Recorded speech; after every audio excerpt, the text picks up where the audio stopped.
ये आवाज़ है उन हजार मोरों की, उन पक्षियों की, उन बेजुबानों की जिनका घर उजाड़ा जा रहा है।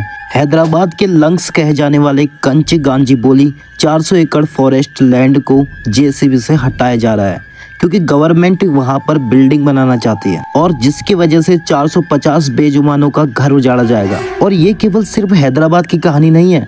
देश में 30,000 वर्ग किलोमीटर यानी 10 दिल्ली जितना एरिया फॉरेस्ट खतरे में है। ऊपर से देश में क्लाइमेट चेंज, डिजास्टर और एडजस्ट क्राइसिस है। क्या अपने स्वार्थ के लिए इनका घर उजाड़ना सही है? इनका ही क्यों? ये पेड़ नहीं रहे तो हम कौन सा चैन से जीने वाले हैं? ईश्वर तब कहाँ होता है जब लोगों पर अत्याचार हो रहे होते हैं, जब विभिन्न प्रकार की आपदाएं आती हैं, जब लोग भूख से मर रहे होते हैं। यह प्रश्न ठीक भी है। अगर ईश्वर है तो वह हमारी सहायता क्यों नहीं करता? इसका सिंपल सा उत्तर मैं आपको बताता हूँ। ईश्वर वहीं खड़ा होकर देख रहा होता है जहां हम अपने समाज का निर्माण करते समय उसके बताए गए मूल्यों को, उसके आदर्शों को छोड़ आते हैं। जब हम त्याग कर देते हैं सत्य का, करुणा का, दया का और अपना लेते हैं छल कपट को। जीव जंतु की ऐसी कितनी प्रजातियां हैं जो हमारे कारण कहीं विलुप्त हो गई या विलुप्त होने की कगार में है। विभिन्न जीव, विभिन्न पक्षी, विभिन्न प्रकार के पेड़, सब कुछ हम खत्म करते जा रहे हैं। और इस सृष्टि में ऐसा कभी नहीं हुआ है और ना ही कभी होगा कि किसी को उसके कर्मों का फल भोगना ना पड़े। अब चाहे वो मानव हो या फिर मानव समुदाय, सबको अपने कर्मों का फल भोगना ही पड़ता है। मानव कई प्रकार की आपदाएं होते हुए देख रहा है। आखिर क्यों? उससे पहले बहुत सारे जीव जंतुओं ने अपने जंगल को उजड़ते हुए देखा है। क्लाइमेट चेंज के दौर में यह जंगल कितने महत्वपूर्ण है इसका अंदाजा लगाना मुश्किल नहीं है, लेकिन फिर भी हम अपने स्वार्थ के लिए इनका घर उजाड़ रहे हैं, जो कि बिल्कुल सही नहीं है। क्योंकि ये पेड़, ये जंगल हमारे जीवन के लिए भी जरूरी है। हमें यह समझने की जरूरत है कि हमारी प्रकृति के साथ हमारा संबंध कितना गहरा है।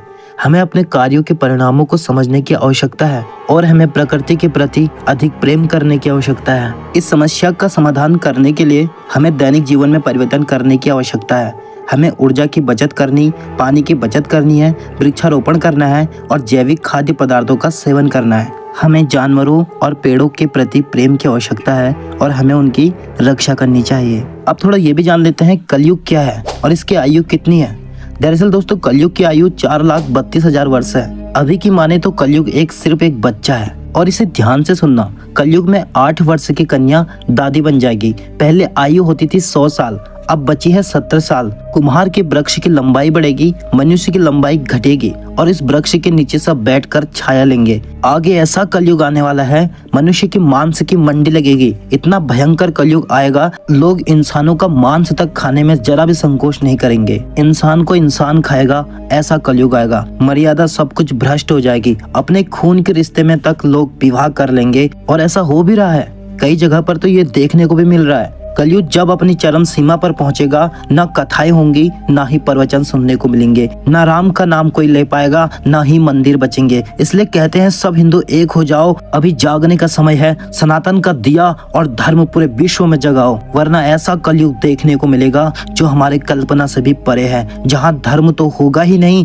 इसलिए प्रेमानंद जी बार बार कहते हैं एक ही नाम है जो आपको कलयुग के प्रभाव से बचा सकता है और वो नाम है राधा राधा राधा।